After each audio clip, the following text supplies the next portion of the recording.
अभी ये जो पकड़े ना जिसके नंबर तो समवेयर अराउंड 400 नंबर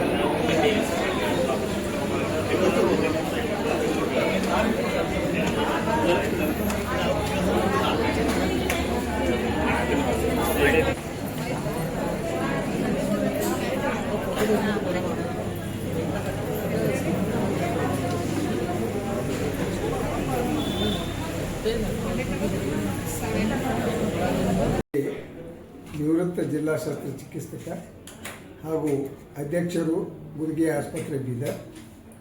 ಇವತ್ತು 29ನೇ ಅಕ್ಟೋಬರ್ 2025ರಂದು ವಿಶ್ವ ಸ್ಟ್ರೋಕ್ ಡೇ ಗುರ್ಗೆ ಆಸ್ಪತ್ರೆಯಲ್ಲಿ ಆಚರಿಸಲಾಗುತ್ತಿದೆ.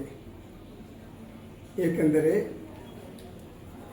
29 ಅಕ್ಟೋಬರ್ ಇಡೀ ವಿಶ್ವದ ತುಂಬ, ಜಗತ್ತಿನ ತುಂಬ ವರ್ಲ್ಡ್ ಸ್ಟ್ರೋಕ್ ಡೇ ಎಂದು ಆಚರಣೆ ಮಾಡಲಾಗುತ್ತದೆ. ಏಕೆಂದರೆ ಸ್ಟ್ರೋಕ್, ಲಕ್ವಾ, ಪ್ಯಾರಲೈಸಿಸ್ ಒಂದು ಭಯಾನಕ ಕಾಯಿಲೆ ಇದ್ದು ರೋಗಿಯು ಜೀವನ ಪರ್ಯಂತ ತೊಂದರೆ ಅನುಭವಿಸುತ್ತಾ ಅವನ ಕುಟುಂಬದವರು ಕೂಡ ತೊಂದರೆಯನ್ನು ಅನುಭವಿಸುತ್ತಾರೆ. ಶಾರೀರಿಕವಾಗಿ, ಮಾನಸಿಕವಾಗಿ ಹಾಗೂ ಫೈನಾನ್ಸ್, ಎಕನಾಮಿಕಲಿ ಕೂಡ ಭಾಳ ತೊಂದರೆಯಾಗುತ್ತಾರೆ. ಇದನ್ನು ಭಾರತದಲ್ಲಿ ಪ್ರತಿ ವರ್ಷ 10,80,000 ಜನರು ಲಕ್ವಾ ಅಥವಾ ಪ್ಯಾರಾಲಿಸಿಸ್ನಿಂದ ಬಳಲುತ್ತಿದ್ದಾರೆ.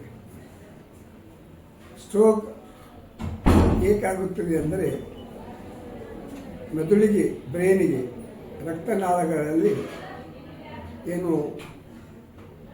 ಏನಾದರೂ ಥ್ರೋಂಬೋಸಿಸ್ ಅಥವಾ ರಕ್ತನಾಳ ಬಾರಿಕಾದರೆ ರಕ್ತಸ್ರಾವ ಬ್ರೈನಿಗೆ ರಕ್ತ ಕಡಿಮೆ ಹೋಗುತ್ತದೆ. ಇದರಿಂದ ನಮ್ಮ ಮೆದುಳಿನ ಕೋಶಗಳಿಗೆ ಆಮ್ಲಜನಕ ಹಾಗೂ ಇತರ ಪೋಷಕಾಂಶಗಳು ಸಪ್ಲೈ ಆಗದೇ ಇದ್ದ ಕಾಲದಲ್ಲಿ ಸ್ಟ್ರೋಕ್ ಆಗುತ್ತದೆ. ಸ್ಟ್ರೋಕ್ ಆದ ತಕ್ಷಣ 1 ನಿಮಿಷಕ್ಕೆ 10,90,000 ನರಗಳು ಸಾಯುತ್ತವೆ. ಸೊ 1 ನಿಮಿಷಕ್ಕೆ ಇಷ್ಟು ಸಾಯುತ್ತವೆ ಅಂದರೆ ಎಷ್ಟು ಪರಿಣಾಮಕಾರಿ ಚಿಕಿತ್ಸೆ ಅರ್ಜೆಂಟ್ ಇದೆ ಅನ್ನೋದು ತೋರಿಸ್ತದೆ.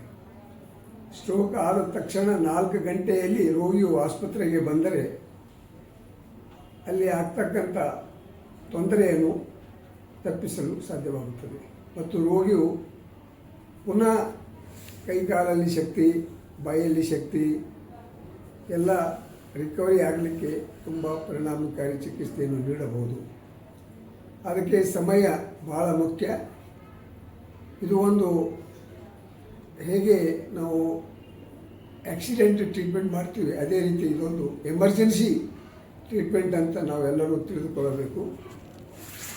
ಲಕ್ವಾ ಅಥವಾ ಪಾರ್ಶ್ವವಾಯು ಆದ ತಕ್ಷಣ ಆಸ್ಪತ್ರೆಗೆ ಬಂದರೆ ಉತ್ತಮ ಫಲಿತಾಂಶ ಸಿಗುವುದು ಗ್ಯಾರಂಟಿ ಎಂದು ಈ ಮುಖಾಂತರ ಹೇಳಲು ಇಷ್ಟಪಡುತ್ತೇನೆ.